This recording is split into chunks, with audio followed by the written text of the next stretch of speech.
Con Laura nos pasó algo de lo más divertido. Una persona que entrevisté me dijo, uy, la tenés que entrevistar y me recomendó hablar con ella. La contacté en castellano y le conté del podcast y que la quería entrevistar. Intercambiamos varios mails donde yo le escribía en castellano y ella me respondía en inglés. Yo pensé, bueno, ¿será que no está acostumbrada a escribir? Llega el día de la charla y me dice, yo no hablo castellano, la entrevista la tenemos que hacer en inglés. Y bueno, así fue. Ya estábamos ahí juntas y con el tiempo para charlar, era un poco ridículo decirle que no. Así que esta es la historia de por qué esta entrevista es en inglés. Ahora la presento. Laura Forlano es investigadora en diseño, interesada en tecnologías emergentes y futuros alternativos. Es profesora del Institute of Design, el Instituto de Tecnología de Illinois, y ahí dirige el laboratorio de futuros críticos, o Critical Future Lab. Escuchemos su historia.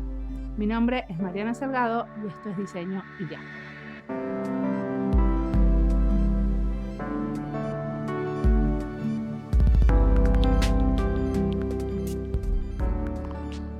So my name is Laura Forlano. I'm a social scientist and design researcher at the Institute of Design at Illinois Institute of Technology in Chicago.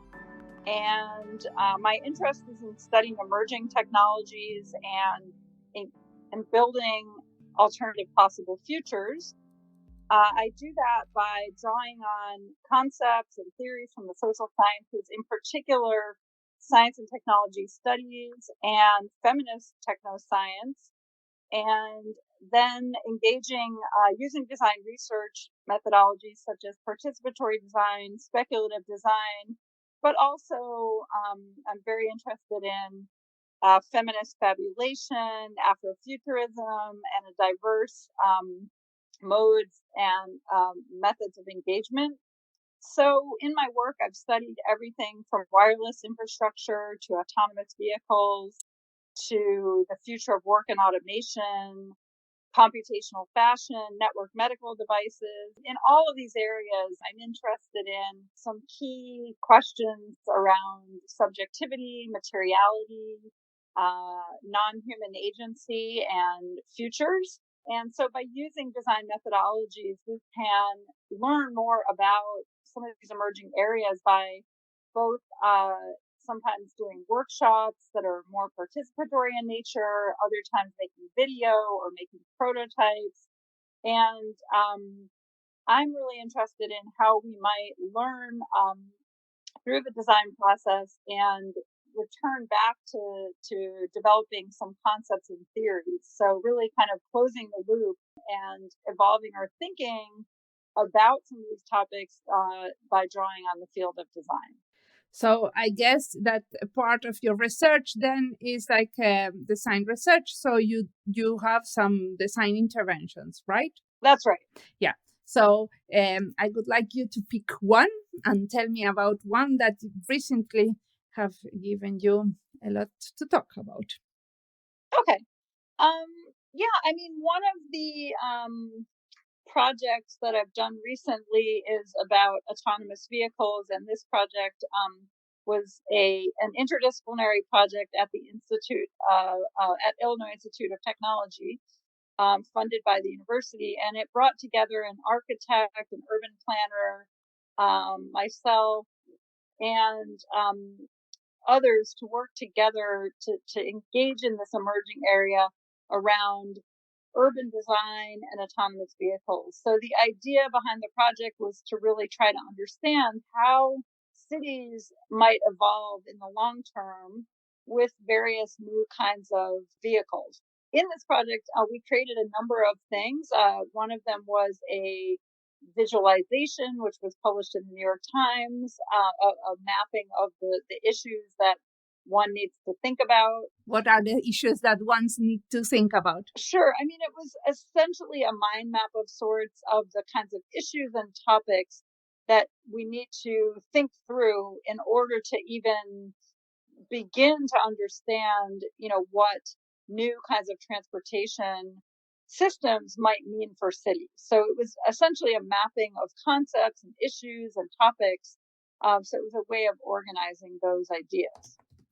And I'm curious about, because you say that your work has been touching upon feminist technoscience, is that Is this an example in which you could also use part of this subjectivity and feminine fabulation and all these things that you were working before? Yeah, I mean, well, I think with all of the projects that I mentioned, my instinct is to bring, critical theory from feminist technoscience and to some extent also crypt technoscience, which is related to disability studies, to be asking the questions about emerging technologies from those diverse perspectives. So, for example, a feminist approach to design would pay a lot of attention to labor issues, issues of care, issues of power relations. And so,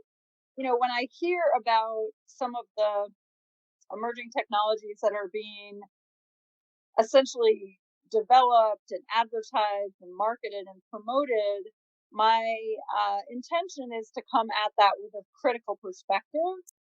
However, when you're using some kind of design intervention, you might not only critique that topic, but you might also inadvertently your work might serve to reinforce that reality might become real. So in a recent article that I wrote, I talked about the ways in which a design approach may stabilize and also destabilize emerging technologies. So, for example, while my intent is generally to critique and to complicate and to illustrate the nuances from a feminist and crypt technoscience perspective, at the same time, when we made a video about the driverless city, our goal was to talk about the ways in which new kinds of economic arrangements might come about or new kinds of urban spaces. And so essentially using the emerging technology as an excuse to raise the kinds of questions that we would like to raise about the alternative possible future cities that we might want to live in. So in that sense, it's a very complicated role, and it's also difficult for the public or even other scholars or even other designers to necessarily understand the types of critiques that one is making, because by focusing on something like autonomous vehicles, you might both be reinforcing the ideas but also challenging and critiquing them. But that is the general purpose. I do think that by using visuals and participatory workshops and videos, we're able to find different ways of engaging with these social imaginaries around various kinds of emerging technologies, and that some of them are really visceral ways of experiencing what those emerging technologies might be for, who they might be for, who might be excluded. And that in that way, we can really help with fostering a broader conversation and figuring out what kinds of cities that we want to live in today or what kinds of communities that we want to foster. So that gives you a better sense of how I think about these kind of complex socio-technical systems and what role design can play. I think I understand, like, in the overall image, but I would like to understand, like, go a little bit in the details. So you say that you are redesigning the urban space while you are at the same time doing a new autonomous vehicles. And with that, you are making a critique. You are criticizing what exactly? And what is what you did to criticize, like the visualization? And is there something like, did you design the autonomous vehicle or something in relation? Right. Yeah. Yeah, I mean, definitely this project was not about designing autonomous vehicles themselves, although we did consult with some of the robotics faculty at our university. Our focus was trying to understand from the perspective of urban planning, anthropology, sociology, and architecture, how cities might need to respond if, for example, autonomous vehicles do come to pass. So it's part of a speculative exercise because architecture and city planning changes very, very, very slowly. And in general, social norms also change quite slowly. Yet when we hear discussions about autonomous vehicles, so for example, from car companies or from other kinds of organizations and stakeholders, from the engineering perspective, these technologies are already here. They're already being tested in many cities in the world. We were able to visit an autonomous vehicle test bed to understand better how that technology is supposed to work and some of the ideas. And I would say, where does the critique of those technologies come about? Well, all the conversations that we had throughout the project with our team, and also in some of the academic publishing in which, I was able to write an article about how we might use design methodologies to destabilize the images of our future cities. So part of our role as design researchers can be not only to help, say, companies in selling or marketing these technologies, but also to challenge and critique them and to show the ways in which they might be wrong or the ways in which they may not work the way they're claimed. So how did you do that? This stabilization. How do you create? Did you produce certain artifacts?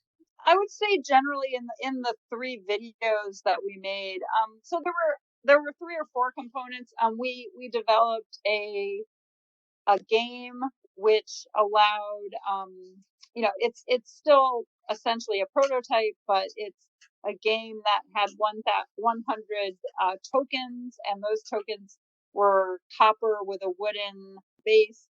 And the idea with the game was to make it a more participatory workshop in which you could bring, groups together and talk about and debate some of the issues that are at stake. The second was really with the series of 4 videos, and the videos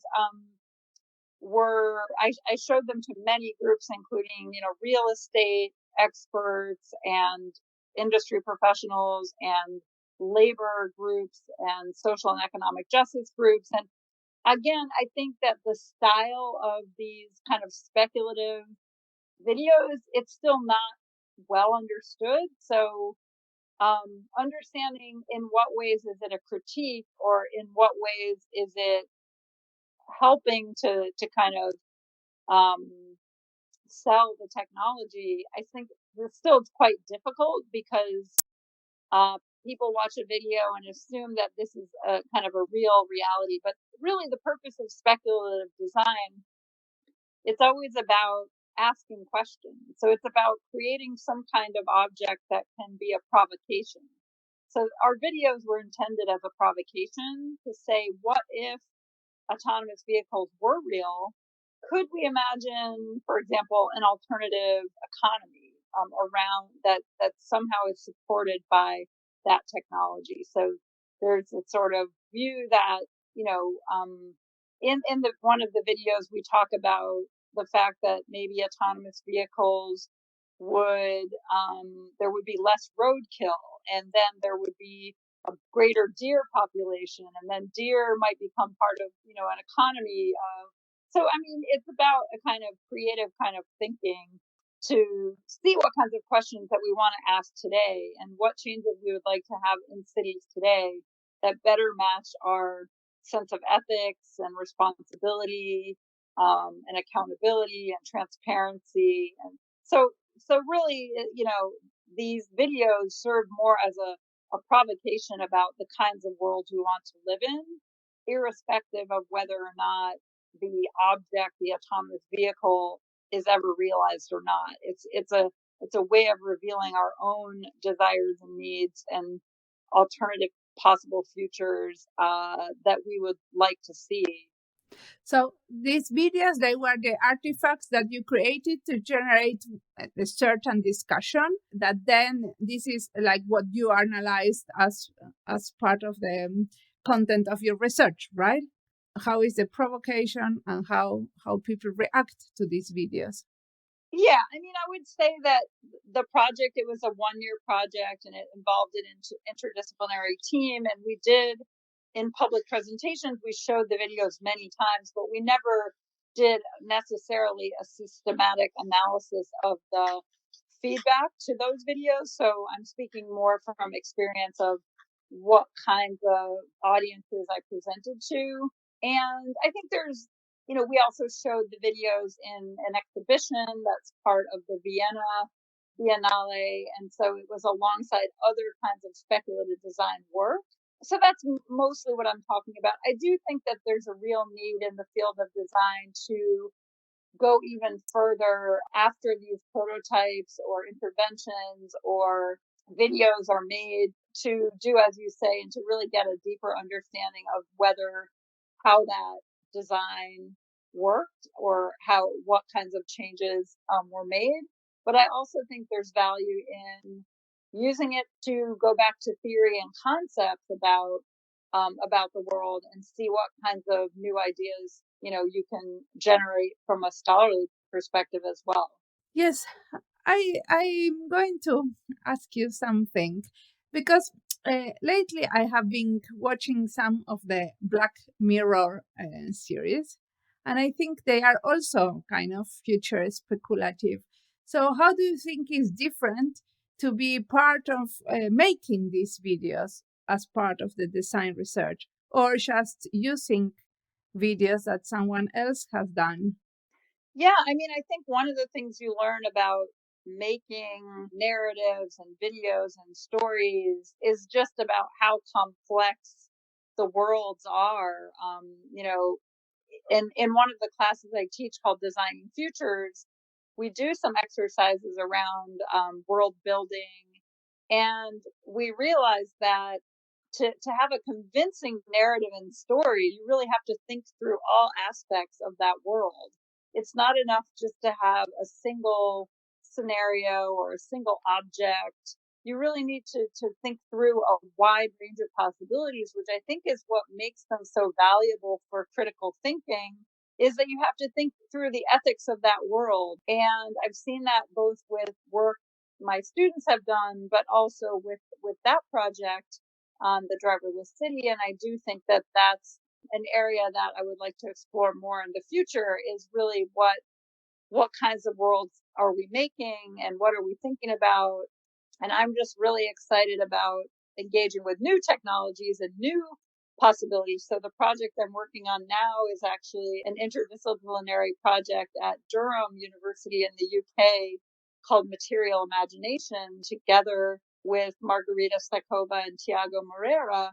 And we are, working together on the ways in which soft matter physics and biomaterials, biohybrids, bacteria, and these living materials, and sort of what kinds of worlds could we imagine building with these materials. So I think it's what really motivates me, is to just explore things that are really on the edges of our knowledge and of science and of possibility. And you imagine in this project also to do some kind of speculative videos, or are you going to do something with these materials? We're not sure yet. We actually have a team, including also an artist named Alexandra Carr. And so we are only in week 2 of our work together. So we're not sure in what ways we might engage. There's definitely going to be some work in the lab by the soft matter physics partners. But then there's an opportunity to do public engagement. And so thinking about in what way could we create a kind of visceral experience for and with the public, what kinds of conversations we might like to have, because it's a really important, from the perspective of responsible innovation, to help support the kinds of conversations around responsible innovation that we'd like to have. So that means that if we find that like a video is the best way to support that, then that might be a direction to go in. Or if we find that participatory workshops or certain kinds of prototypes. So we really don't know yet. It's very early in that collaboration.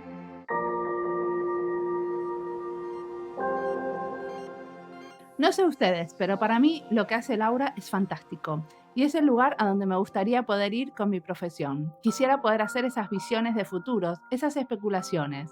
que son a la vez una provocación y que es la manera de que un grupo de personas pueda realmente pensar en soluciones diferentes. El diseño, con su manera sistemática y creativa de solucionar problemas, puede aportar un montón cuando se enfoca en pensar el futuro. Pensarlo de una manera diferente y empujar a ser críticos y menos conformistas en la manera de crear soluciones. Cuando escucho a Laura pienso todo el tiempo, sí, ahí tenemos que ir. Ella nos está marcando una dirección que por momentos parece muy lejana a nuestra práctica como diseñadores, pero con el tiempo y entendiendo para dónde ir, creo que podemos empujar para ese lado. Sigamos escuchándola.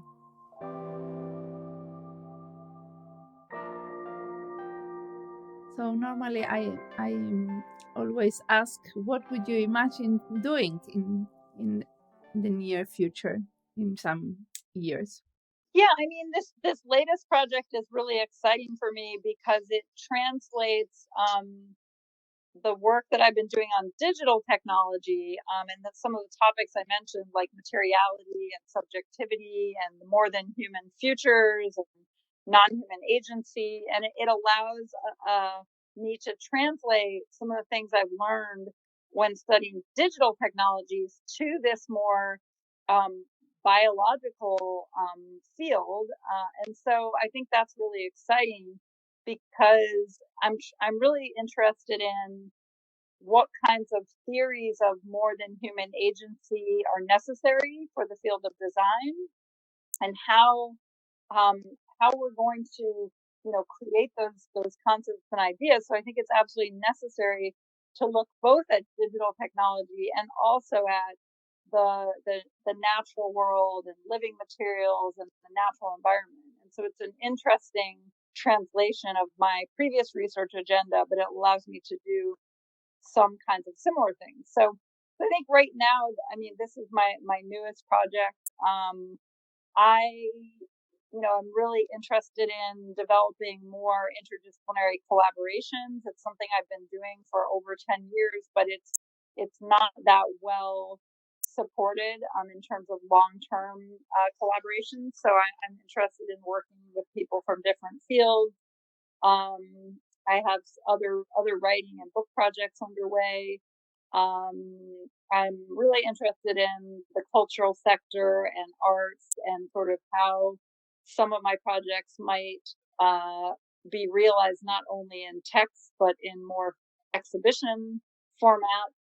And that's something I've done a little bit of throughout in the past, but nothing major. So I think there's a lot of opportunity to really extend some of the same questions I've been asking, but bring them into different venues, different institutions, different disciplines coming together. And so that's what I'm most excited about. And what inspires you? Yeah, I mean, inspires me is mainly I get a lot from going to art and design museum shows, being in different kinds of spaces and different kinds of environments. I really do pay a lot of attention to even traditional kinds of aesthetics, so colors and patterns. And so I like the idea of, working with things that have a specific kind of shapes or forms. And so, that could be part of working in a more of an exhibition format, is to be able to work on those kinds of make those kinds of decisions as well. But definitely those are the kinds of things I tend to gravitate towards. Okay, I will ask something, maybe it's like a tricky question, but I want to know, why do we need design research in order to support certain conversations? Yeah, no, I mean, what most is most valuable, I think, about design research is the fact that it means that we can engage in a lot of different ways that are not only text.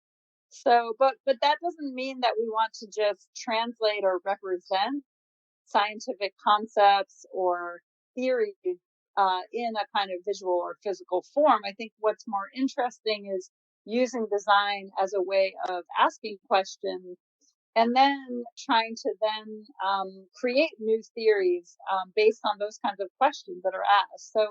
So I think design does something that most of the ways in which the social sciences have been operating really don't do.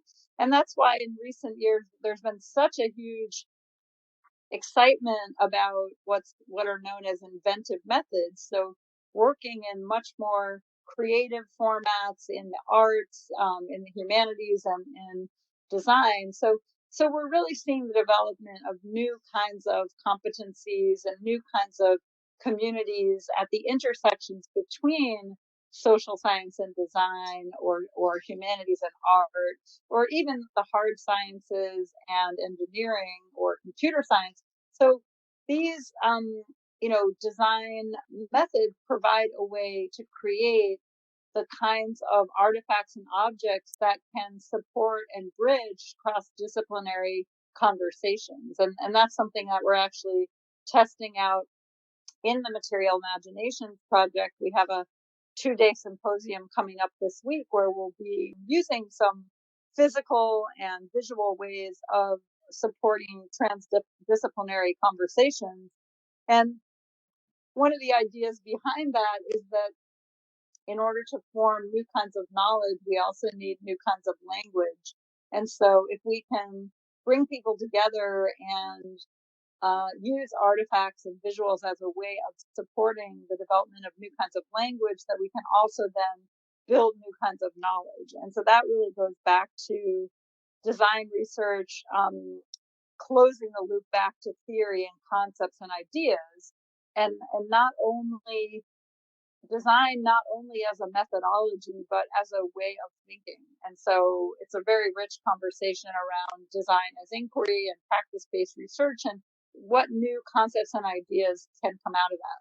Okay, but there's other fields that they also have been proposing through their visuality, like science fiction films, for example, or for example, the series I was mentioning, or literature, that they have also been good in supporting these type of conversations. Why don't to reuse part of this visuality that is already created? Yeah, no, I think you're absolutely right. I mean, design in a way doesn't really own the expertise. Design has a lot of expertise to do these things, but other fields are quickly getting very interested, and they're building some of those competencies, even within their own field, or even working with artists or other kinds of experimental scholars and practitioners. So my feeling is that design actually does need to engage more deeply with some of the conceptual social science and humanities theory in order to have a kind of bridge that conversation. I think there's a lot of opportunity, but there's a lot of learning that has to take place from all perspectives, both from the sciences, the social sciences, humanities, and art and design. I think we have a lot that we can build together, but everyone has to kind of go half step of the way. And so building, within the design field, building deeper competencies around academic literature, engaging with theories. And I've seen some really incredible work in recent years with my students working on projects in the Designing Futures class, where they were able to really engage deeply in very complex socio-technical conversations, for example, around reproduction and feminism and surrogacy, but do that in using video, using prototypes, using visualizations, and really cause us to think differently about some of those topics because of the ways that they were able to invoke a real kind of visceral response. So I think there's a lot of opportunity there, but it has to be cultivated, and we have to build the knowledge both among the faculty in art and design schools as well as in the student body. Yes. Okay. And how do you imagine the future of the design practice, right? Because I think part of this speculative design that you are proposing is also to influence the practice of designers. Yeah, I mean, I think what's been exciting about speculative design is that it leaves more opportunity for these more abstract kinds of projects. So not everything has to be, for example, in response to a client brief, and not everything has to be viable from a business perspective. It leaves things that are open ended, things that challenge our current conditions, things that provoke different kinds of thinking. And so I think to have a design curriculum without any space for that is really missing something. And I don't think it does not mean that graduate students in design are going to become speculative designers. I think it means that you're leaving more space for ambiguity, for conflict, for confusion, for abstraction. So I see it as a really necessary style of style and form and shape of design work that, especially when you're in graduate school, is incredibly valuable because it can push you to do things that you wouldn't be able to do in a traditional class. So I think it's really essential. In the future, I do envision that design graduate students engaging more deeply with theory and concepts, and I think it's absolutely essential. And I don't think that there's anywhere in the world where there's a perfect balance between kind of theory and method. And I think there are lots of places where there's building critical mass, but you do need people that have competencies and expertise in a wide range of fields. So you need people who have really read the theory. You need people that know how to make things. You need people who are builders or bridgers between other areas, like people who are focused on building connections between ideas.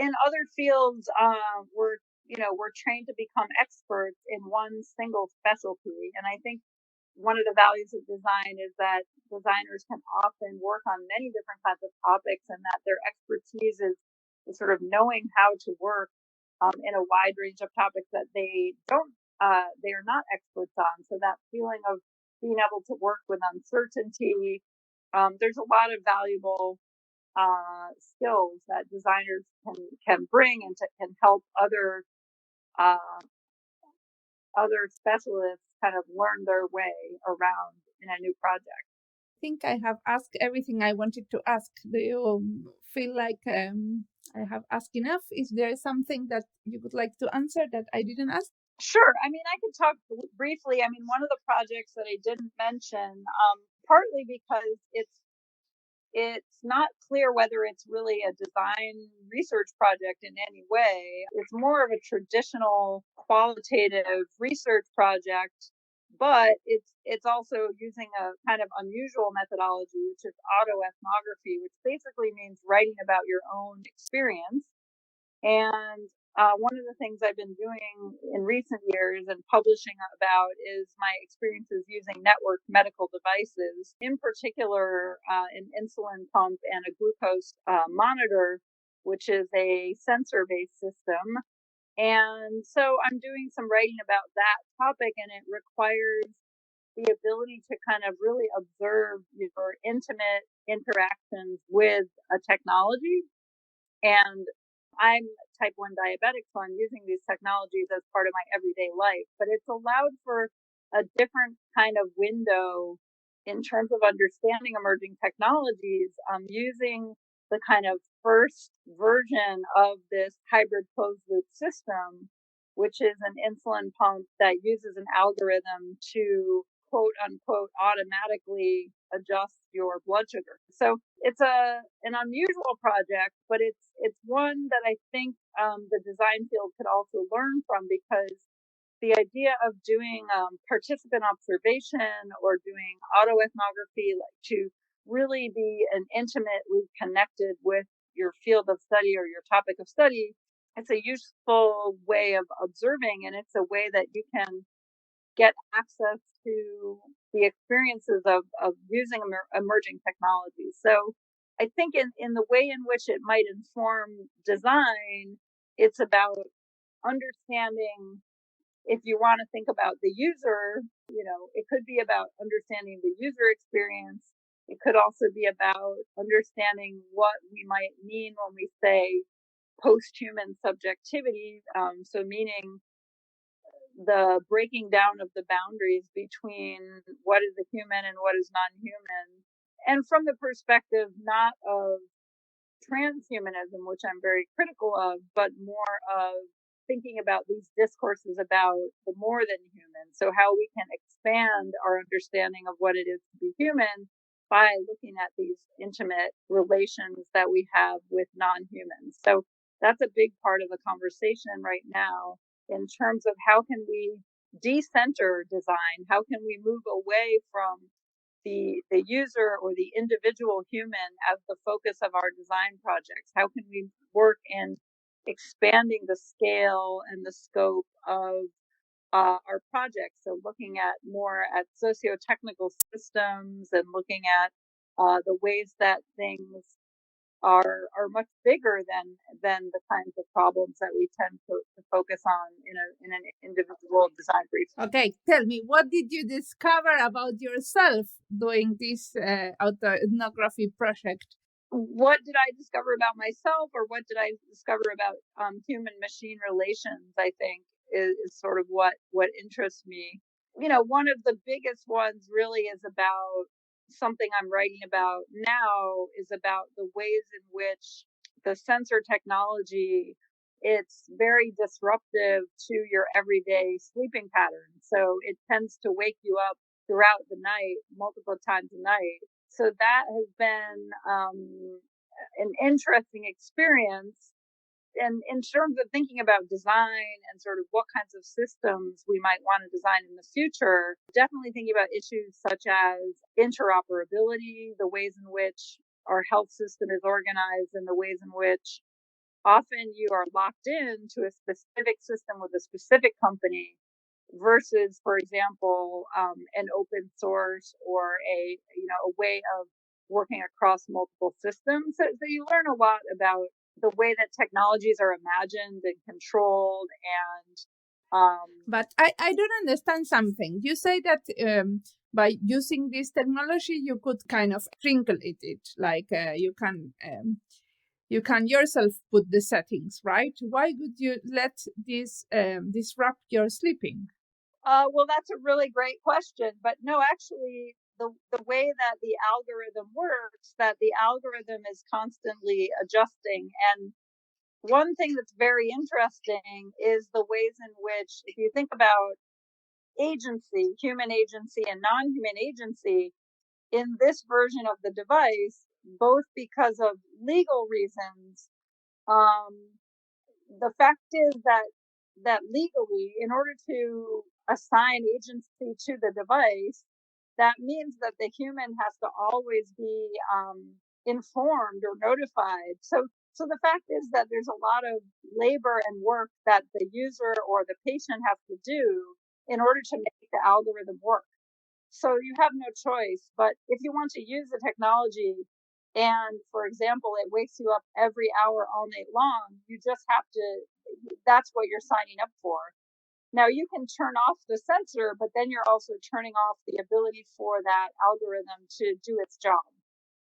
So that's also not an ideal outcome. So I think what's interesting is that we're in the kind of first version of this particular device. It was originally released to the public in 2017, in May 2017 in the United States, and then I started using it in January 2018. And so over the last 2 years, I've been able to observe a lot of the design decisions that were made and sort of how those change the ways in which the human can act in the situation. So the human has less agency in some cases, and the machine has more agency. And so every design decision, and one of my claims is that this device was engineered, but it wasn't really designed, because many of the decisions that have been made are really so make it so difficult for the user, for the patient, to just go about their everyday life, as compared to the previous version of the technology that was not a hybrid closed loop system. It was not algorithmic. So there's a lot of really cutting edge issues just based on looking at the design of this one device. But this is something that it's part of your personal research, or it's something that you are also doing with the developers of the device? No, the device is owned and sold by a very large company. And so I'm not at all participating with any of the designers or engineers. I'm a user, I'm a patient, and I've published 2 or 3 journal articles and a book chapter already, and I'm starting to develop more writing because it's just a very intimate experience with some of these technologies that are in the news every single day about, the ways in which algorithms are being embedded in everyday life. And so it's just a unique opportunity to develop a point of view on that issue. Sorry to be incisive, but I'm wondering, because you could also call them and say, hey, I have been doing this ethnography study. Are you interested in doing something together? Why to the developers, right? Because I guess they are going to be super interested in your results. Yeah, I'm not Why sure. not this type of conversation with them? Yeah, I'm not sure yet. I have called technical support. I've gone to many of their public training sessions and events, or talked to doctors or educators. So there are, lots of potential opportunities. It's just not something I've explored yet. But I think on the whole, there's an acknowledgement that we're in a fairly early stage with this technology, and that still the company, there's a lot that they don't know also about how it works for different people. Okay. Thank you. That was a really nice interview. Thank you. Yeah, I really enjoyed talking to you.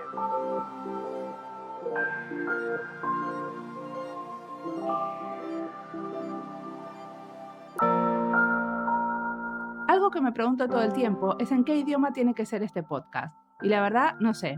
Sé que si quisiera recibir financiación finlandesa para pagarlo y que deje de ser un pasatiempo, entonces tendría que tener más episodios en inglés. Pero a la vez me da mucho placer que esto sea en castellano. Estar más en contacto que antes con las comunidades hispanohablantes y aprender de mis pares trabajando en Latinoamérica y en el mundo. Creo que a veces, cuando encuentro a alguien con un trabajo maravilloso como Laura, está buenísimo poder entrevistarla también. Y a la vez es un poco injusto con mis colegas que no hablan español, que nunca entrevisté.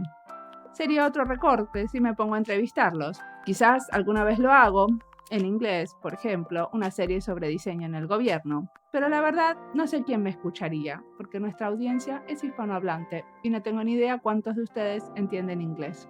Será seguir y probar, como con todo. Experimentar, ver si alguien escucha y qué devolución tenemos.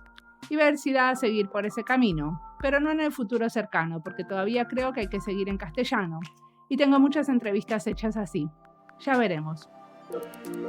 Como siempre, la música del podcast es de Antonio Zimmerman, la producción es de Andy Fechi y la edición de sonido de este episodio también. Este podcast está publicado con licencias de Creative Commons con Attributions. Esto fue Diseño y Diáspora. Pueden seguirnos en nuestra cuenta de Twitter, @Diseño y Diáspora. Y en Instagram, Diseño y Diáspora, y que se está poniendo buenísima. Tenemos libros recomendados, tenemos un montón de cosas que no pasan en otros medios, como un montón de encuestitas. En nuestro nuevo sitio web, diseñoydiaspora.org, que ahí están las listas de recomendados, no los libros, sino las listas temáticas. Y no olviden recomendarnos, nos escuchamos en la próxima.